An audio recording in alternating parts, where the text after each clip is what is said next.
Baru sekarang posisi sujud. Nah, karena saya harus menerangkan, nggak mungkin saya terangkan sambil sujud. Saya butuh teman-teman satu untuk di depan. Karena tidak ada meja, boleh yang paling besar. Boleh, siapa aja. Oke, Chan, ayo sini. Boleh. Siapa nanti kan bentar lagi. Ya, bismillah. Maju ke depan.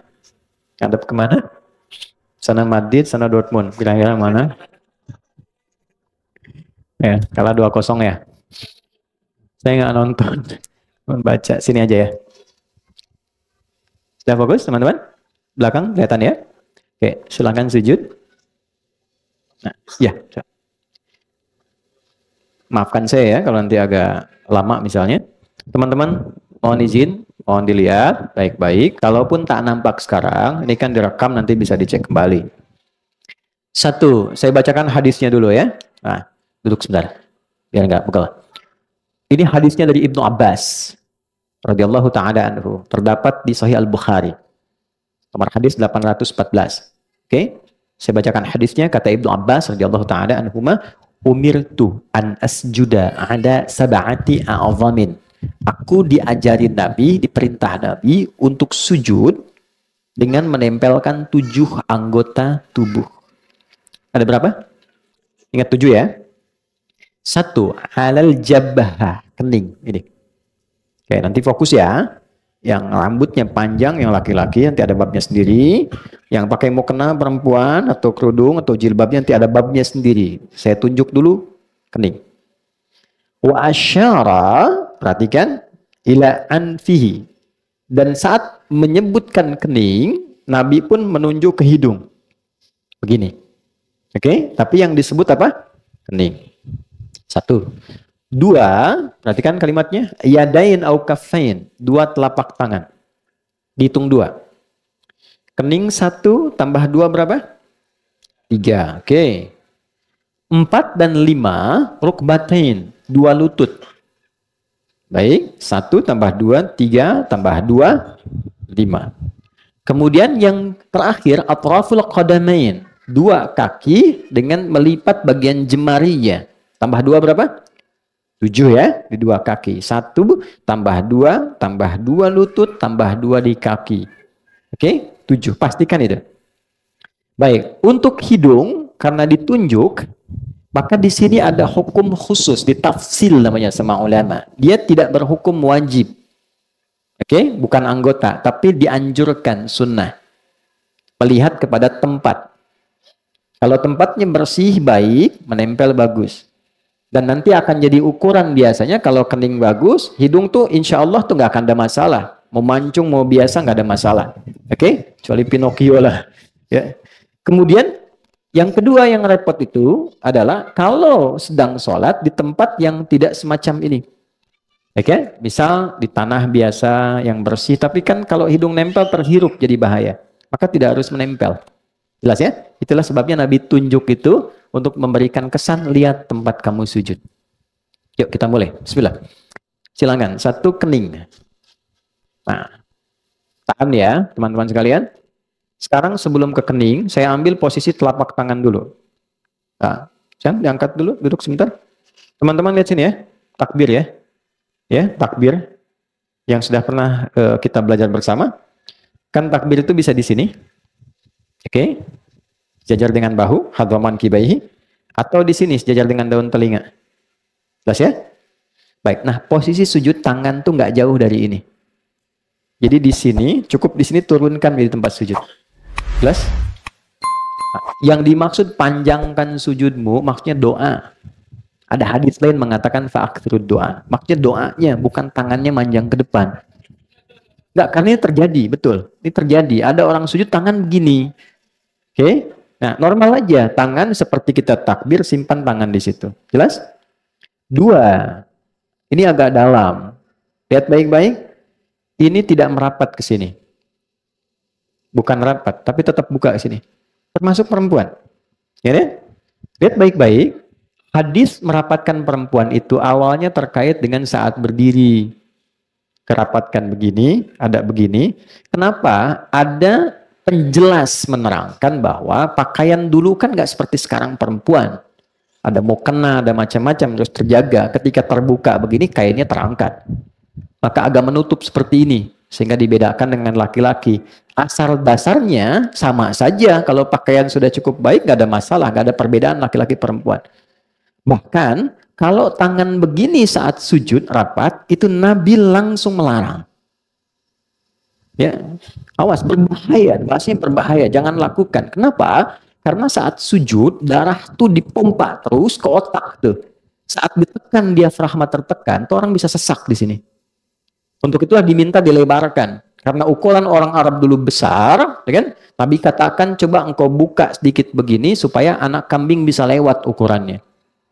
Anak kambing disebut tuh orang Arab zaman dulu. Jadi Anda jangan bayangkan sujud benar anak kambing selewat dulu sini, depan anak kambing bawah tuh sini. Ya kan? Nggak begitu, maksudnya kasih space di sini supaya nggak nekan ke diafragma. Jelas? Ya, kalau kita kucing lah gitu kan, anak kambing kebesaran kan. Baik, jelas ya? Oke, sekarang silakan. Telapak tangan posisinya jelas. Ya, kening. Oke. Nah, sekarang ini ya. Di bagian sujudnya, perhatikan baik-baik. Ini tidak terlalu maju ke depan sehingga ini naik, tidak manjang sehingga ini rata. Paham? Ini normal ini aja segini bagus, cukup baik. Lalu yang paling saya notice adalah satu. Ini sudah bagus, bagian kaki belakang. Oke? Nah, teman-teman tampakkan di sana ya. Coba difokuskan ke kaki belakang. Saya maafkan ya. Ngadapnya ke arah sini coba. Seksi dulu. Supaya dilihat kakinya. Oke, nah ini udah bagus. Kakinya ditutup bukan dibuka. Jadi bukan begini. Oke, tapi begini. Jangan tanya kenapa dulu ya, biar ikuti aja dulu. Yang begini. Baik ya? Dah, ini begini. Udah bagus, satu kening. Kemudian dua telapak tangan. Sudah. Sikunya tidak begini. Tidak ke dalam begini. Nggak usah nengok sedang sujud. Ini. Tidak juga terlampau begini. Ya, sehingga saling sikut dengan yang di samping. Ini biasa aja saat bertakbir begini. Oke, belakang seperti itu. Bisa dipahami? Baik, silakan kembali ke tempatnya. Sekelah ya. Sudah. Tenang dulu. Jangan lu berdoa. Pastikan posisi itu dulu. Hadis yang kedua. Idza sajadta wa kama qala famakkin sujudaka. Kalau Anda sujud kata Nabi, engkau kokohkan dulu sujudmu. Jangan langsung doa. Tempelin yang enak. Kayak sampai nempel betul. Kening tempelin. Makanya teman-teman tempat sujudnya kalau bisa jangan terlalu empuk. Ya. Supaya nempelnya enak. Gitu. Ya, karena itu di atas bantal nggak boleh sujud. Terlalu empuk. Sejadah coba cek kalau terlalu empuk tuh yang membuat nggak nempel, nggak ngerasa nempel tuh, ya itu kurang dianjurkan. Ya. Jadi kalau pas nempel tuh terasa betul sehingga ada nempel, nanti saat darah mengalir ke otak tuh kalau kita sedikit MRI itu ada kayak titik God spot di sini. Sampai ngerasa tenang di situ, nyatu. Nah, biasanya kalau energinya sudah ke situ, ada rasa nyaman, ada tenang, ada ketundukan. Awalnya kalau belum benar pusing dulu tuh. Gitu awalnya. Nah, nanti nempel semua, ini nempel. Kalau sudah nempel betul ada sensasi yang berbeda pada diri kita. Jelas? Oke. Jadi itu dulu yang pertama saya tekankan, tempelkan dulu dengan baik. Rambut panjang tidak harus diikat. Laki-laki ya, bukan perempuan. Biarkan dia terurai. Dengan catatan, tidak menutupi keningnya. Oke, kalau 1-2 menutup, masih kena kening, masih nempel, itu sah. Walaupun makruh. Makruh tanzih istilahnya. Kalau bisa dihindari. Karena nggak disukai, tapi tetap sah. Ya, karena itu Nabi pakai imamah yang dibuat itu. Ya, kita pakai peci sekarang. Ya, itu salah satunya bukan ingin membuat penampilan performance sebagai tidak. Asal katanya supaya akarnya rambut ini yang mungkin panjang tertutup sehingga tidak terlalu menutup bagian saat kita sujud. Ya, tapi kalau dia tak pakai peci, justru kebalik. Jangan diikat, biarkan aja. Karena pada dasarnya nggak ada orang rambut ke depan begini kan. Pasti ke samping kan. Ya, kalaupun sujud dia terurai. Nah, ada riwayat mengatakan ketika dia sujud dan terurai pun itu sebetulnya rambut ikut sujud. Gitu. Tapi dia nggak menutup kening. Kalau nutup semua maka tidak sah. Jelas ya? Kalau masih masuk sebagian, nempel dia, walaupun terhalang satu dua, itu tetap sah dia sujudnya, walaupun sifatnya makruh. Sebaliknya perempuan, nggak boleh ada satu rambut pun. Apa masalahnya? Bukan karena menghalangi, tapi aurat bagi perempuan. Jelas? Yang harus ditutup.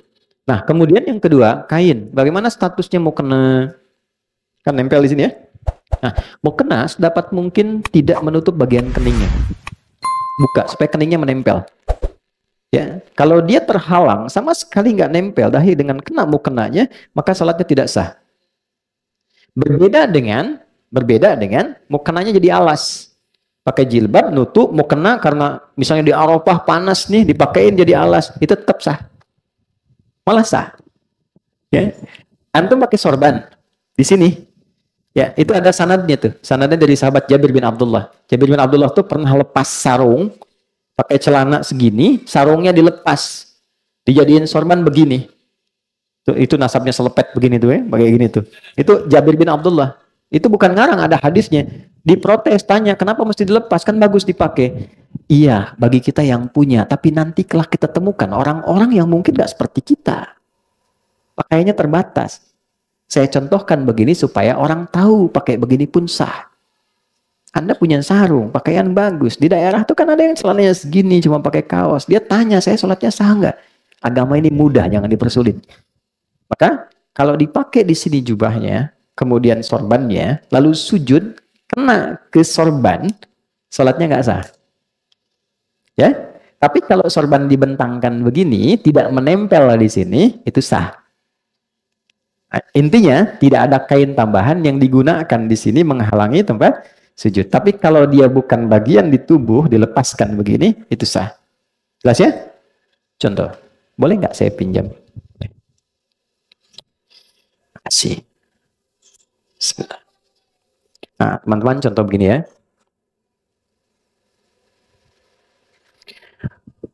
Kemudian mau sujud. Begitu mau sujud, ini terurai ke depan. Kamera melihat ya, supaya bisa nyampe. Ini. Nah, ini kena begini. Nah, ini tidak sah salatnya. Tidak sah. Oke? Ya. Karena ini sesuatu yang ada dalam tubuh, nempel begini, ikut terbawa. Tapi kalau begini, saya wukuf di Arafah, panas gini, dekat batu, saya gini kan supaya nggak terlalu panas. Sah. Jelas? Sekolah ya. Jelas sampai sini? Baik. Sudah sempurna sujudnya? Belum, karena belum berdoa. Belum, baru sujud. Sekarang doanya biasanya apa? Yang kita baca? Nah, kita punya 2 menit lagi. Doanya bisa Subhana Rabbiyal A'la. Boleh tambah Subhana Rabbiyal A'la wa bihamdi. Ada lagi satu lagi, Subhanakallahumma Rabbana bihamdika Allahumma gfirli. Sudah? Baik. Ini tidak banyak orang tahu. Itu doa pembuka. Bukan doa yang sesungguhnya. Itu doa pembuka. Kita sedang berusaha mendekatkan diri kita sama Allah. Subhana Rabbiyal A'la wa bihamdi. Ya Allah, Engkau yang maha tinggi. Saking agungnya, aku tundukkan bagian terhormatku hanya untukmu. Kan kehormatan manusia itu di kepalanya. Begitu dia bisa jatuhkan ke bawah, itu sedang merendahkan dirinya. Itu di Romawi kan, dia sujud tuh. Kan? Persia, dia ruku. Karena merendahkan dirinya. Kita jatuhkan kehormatan kita di hadapan Allah untuk mengagungkan Allah. Dan aku lakukan ini sebagai pujian kepadamu. Maka berlakulah hukum. Perhatikan hukumnya. Tatkala Anda merendah, Allah angkat Anda. Tapi ketika Anda meninggi, Allah rendahkan Anda. Dalam semua aspek kehidupan. Anda boleh hebat jadi suami, tapi kalau Anda terlampau tinggi, Allah jatuhkan. Anda boleh hebat sebagai pengusaha, Anda sombong tinggi, Allah pasti rendahkan. Tapi ketika kita rendahkan diri kita, Allah pasti angkat. Itulah sebabnya kenapa orang sujud diangkat, diberikan 7 bacaan doa, permintaan yang dikabulkan. Yang Rabbi gfirli warhamni wajburni dan sebagainya itu. Maka kita rendahkan itu untuk merendah pada Allah. Ya, sebentar.